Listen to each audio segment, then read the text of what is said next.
There was a company that took a dig on Samsung, that is a OnePlus. As you know, OnePlus is rumored to be launching their OnePlus Fold on August 29th, which will be the rebranded version of Oppo Find N2. And they finally confirmed the name of it, which was already leaked out online. They posted a tweet saying that while some phones fold, our phone open.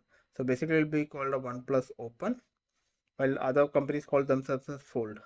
So the event is expected on August 29th. Oppo will be the biggest competition for Z Fold 5 this year. Let's see whether they can price it very right.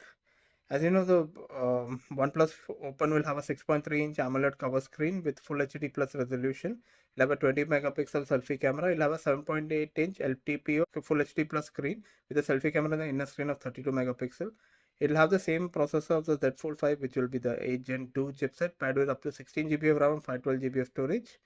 The main and ultra wide camera will be identical what you see in the OnePlus 11, but the third module will be a 64 megapixel telephoto camera. It will have a much bigger battery at 4800 milliamperes, supporting up to 67 watt of fast charging. Very exciting phone. If OnePlus can match the promise of Samsung of 4 years of software updates and price it maybe around $1,300 to $1,400, the phone will be a smash hit.